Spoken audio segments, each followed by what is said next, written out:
Very warm greeting to all my dear students. Today we are going to have a quick overview of the chapter The Address, which is from the pen of Marga Minko. Marga Minko belongs to the Jewish family. So let's have the introduction of the story first, the historical background of the story. The very first thing you must know that the story was written in the time period of World War II. When Germans attacked the Holland, which was actually filled with 90% of the Jews, and when Germans attacked over the Holland, basically on the Jewish people, so some Jews, they fled away to to go to the safest places, and some were, whosoever was caught, they were put inside the concentration camps. So this story is actually having some autobiographical elements, and in the beginning of the story you will see that the opening part of the story is very interesting. In the beginning of the story there is a conversation between Marga Minko and one lady named as Mrs. Darling, but the opening sentence is very arresting. It captured the immediate attention of readers. So Marga went to an address given by her mother, and in the story, when Marga reached to one address, this address was given to her by mother one day. So now she went to that same place or same address that they gayi, and there the very first line of the story started with, "Do you still know me?" So there was a question in the beginning of the story that, "Do you still know me?" Here is Marga who is asking, or who is inquiring from a lady, fine, from Mrs. Darling. She was like, "Do you still know me?" And this gives us a sign that probably the two ladies met in the past. So, but she got a very blunt and straightforward reply as no. Fine, so the lady reverted that, "No, I do not know you." And then Marga thought that maybe she came to the wrong address, but then there she got a clue. The lady was wearing the green knitted cardigan, and she quickly came to know that this green knitted cardigan belongs to her mother. Then she immediately asked, "You know my mother?" Then woman, she recalled those days, and then she recalled that mother, she recalled the lady, and then she quickly asked, "Have you come back? I thought that no one had come back." Oh, there is some depth in the two sentences. There is a deep thought in the answer given by this woman, who is like that, "Have you come back? I thought that no one had come back." Probably she is giving a signal towards a thing that from the place to which this Marga went, that was really very terrible, that was full of terror, fine, or you can say maybe she went to the deathbed. She here is actually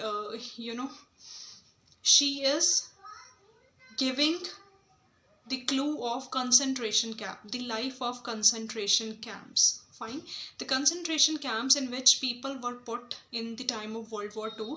People were put, not actually people, you can say the prisoners were put inside those concentration camps, and and those officials were so brutal.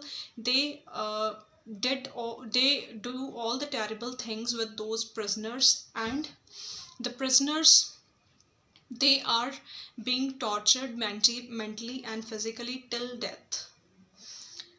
Okay, so she was like that, "Have you come back?" She was completely surprised. She was very much she was very much amazed at this thing that the lady come back. And then she said that, "Only me." This is the reply of Marga. Marga was like, "It's only I who came back from the entire family or from the entire community." Fine. I regret I cannot do anything for you. See the harsh tone of this woman. She was like, I am sorry, but I cannot do anything for you. And then Maga is like, I have come here especially on the train. I wanted to talk to you for a moment. She is asking for a moment of that lady so that Maga can easily has a word with the lady. But the lady is like, it is not convenient for me now. I cannot see you another time. Again, the woman is using such straightforward tone to say no. And then she closed the door. So this was the first scene, the beginning scene of that story. And then when the door was already closed and Maga was standing outside, then she looked at the name plate again just to make sure that she reached to the same address given by her mother, and there the Darling was written, and also there was number 46 which was written on the number plate of that home. So she was quite sure that she reached to the right address. And then after that she recalled the past. From here the story shifted to the past. And then this is the time of World War First, and it was a time when once Maga, during her study, while she was studying at some college, one day she came back to her home and then she saw some changes at home. What was the changes? It was like some precious things were missed from their place. So she showed her concern with the mother that some things of our home, some valuable things of our home have misplaced, or there are changes in this house. Then mother introduced Mrs. Darling for the first time. She was like that, Mrs. Darling is one old friend. No matter during or with the passage of time, we lost the contact of each other. But suddenly one day I and she, we met each other. And then I came to know that this is Mrs. Darling, one of my old friend. And from that day, she is the regular visitor of that house. Anyhow, see, here from this conversation between daughter and mother, we will come to know that the mother of Maga Minko is truly one innocent lady. My mother shook her head pityingly. Fine. See, before that in the conversation, when Maga was like that many valuable or many precious things are being given to the Mrs. Darling, when she showed her concern that mother, are you sure that the lady is going to give all the valuable things back to us? Then she was like, I would never have dared ask her. She was like, I never dare to ask such thing. She is, see, let me tell you one thing here, that Mrs. Darling started coming to their house, and Mrs. Darling asked for the valuable things to keep safe at their house, and the mother was like, okay, you can take these belongings or my possessions into your house. So she started taking all the good things, valuable things, one by one to her home. Fine. And now daughter is asking that in the future, are we going to get back all the things? Fine. Because she is asking because she seems to be very practical. Fine. She wanted to know the outcome of the section. So she suggested it to me herself. She even insisted. See, this is the complete dialogue of her mother. Mother is like that, she suggested it to me herself. that she suggested, who is she here? Mrs. Darling. Mrs. Darling herself suggested this idea to mother, that I will take all your precious things and will keep all the things safe at my home. Why she said in that way? Because she is not a Jewish woman, and Jews in that terrible period were put into inside the concentration camps and inside the prisons. And she was like that, one day if the circumstances have a drastic turn, if you with your family are going to the concentration camp, are going to the jail or prison, then I will keep all your things safe with me at my home. That's why she even insisted ki hunda zid karna. So she insisted that I will take all your good things with me. Why? Because she wanted to save all my nice things. If we have to leave here, we shall lose everything, she says. And she gave the idea that if you are going to keep all your precious things inside your home, then probably you will lose everything. When you will come back from the concentration camps or from the prison, then you are going to lose everything from your place. Fine. So this was the idea given by Mrs. Darling कि तेरियां जिहड़ियां precious चीज़ां ने मैं पहला ही अपने घर संभाल के रख लैनी आ, so that in the past अगर कोई भी time आंदा that you with your family, if you people will go to the concentration camps or to the prison, then I will, being humane or being a good friend, I will keep all your things safe with me. Have you agreed with her that she should keep everything? I asked. Now Maga is interrogating mother that have you agreed with her? Are you going to agree, or have you agreed कि तुसी मान गए that she must keep everything with her? Then mother was like that, as if that is necessary. My mother cried, it would simply be an insult to talk like that. And think about the risk she is running each time she goes out of her door with a full suitcase or bag. See the innocence of her mother. Mother was like, as if this is necessary to ask. Obviously she being a very innocent lady, she is like that, oh, it is going to be an insult of the lady. Obviously this lady is kind, this lady is generous, and on the name of humanity she is taking all the precious things of her house to her own home, and one day she is going to obviously give back all those precious things. And then she is also showing her sympathy with that lady. She is like, think about the risk she is running. See, she is taking a risk every time she come to our house or home. Every time she goes out, obviously she goes out of this door with a full suitcase or with a bag full of the heavy possessions or valuable possessions. Anyhow, the conversation was over here, and next morning when Maga went downstairs, she came downstairs in the morning. When she woke up and then she came downstairs.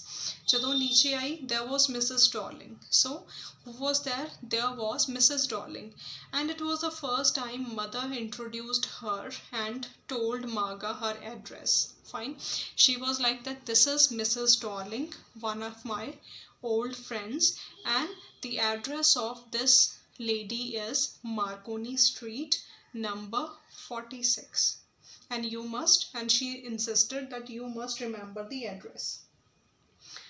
Anyhow, then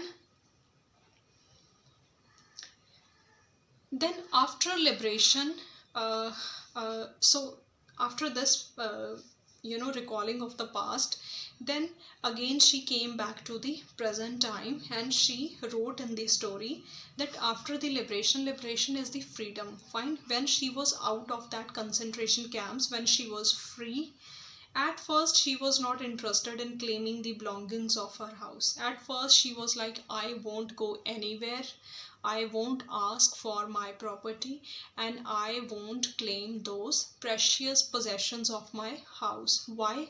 Because now she is all alone.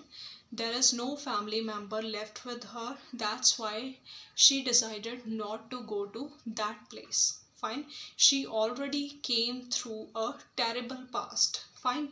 But slowly everything became normal. But then things started becoming normal each and every day. With the passage of time, everything started being normal.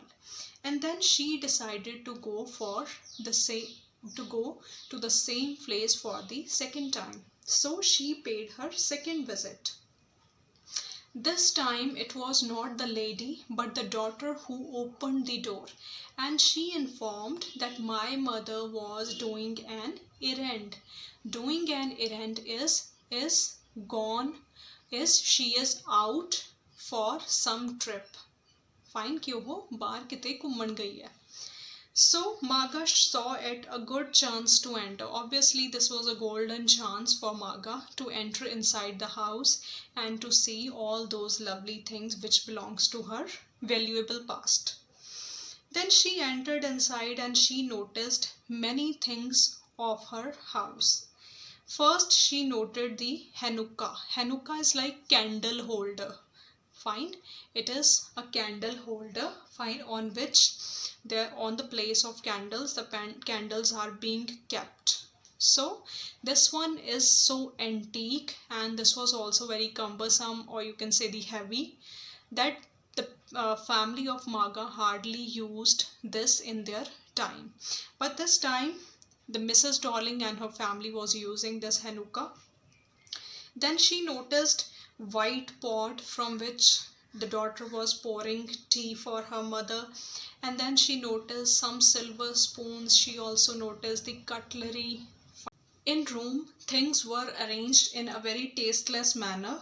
See, after liberation, when finally narrator felt interested in all that stored stuff at the address given by the mother, and when she became interested to go back to see everything, then one day she decided to pay a visit. The first visit got failed, and then she decided to go for the second time. And in the second time, when she went there, she entered inside. She saw the things being arranged in tasteless manner, and the things being kept in the unfamiliar surroundings, and also being ill used by Mrs. Darling and her daughter. This really made her very upset and sad. And obviously she knew that by recollecting everything which belonged to her past, obviously that is going to make her more upset, and obviously this thing will continuously make him reminding all those beautiful days from the past. That's why she resolved to move on with life. And then when she sat on chair, she started rubbing her finger on a wooden tablecloth. Probably this woolen tablecloth also belongs to this Magha. Fine. This tablecloth is also the belonging of Magha Minko. And then she suddenly remembered the burn mark, and then she started pressing and rubbing the fingers on that tablecloth in order to get the same mark, and finally she got the burn mark off on that tablecloth. Suddenly she remembered the time. Suddenly she came to know that she is already late. So she left the house to catch the train, and it is here that the chapter ended on the line. The line is, I resolved to forget the address. Finally, she decided to move on in her life, and to, she resolved to forget everything that belongs to the past. Of all the things I had to forget, that would be the easiest. I feel that Magha surely has a very large and generous heart. See, in life, it is always a big decision to forget about the past and to move on in life. I guess this is surely one brave step which is being taken by Magha, because it also requires a certain amount of let go attitude, a sign of resignation and reconciliation, and obviously the ability to take everything in one stride and a strong urge to move on in life. Thank you.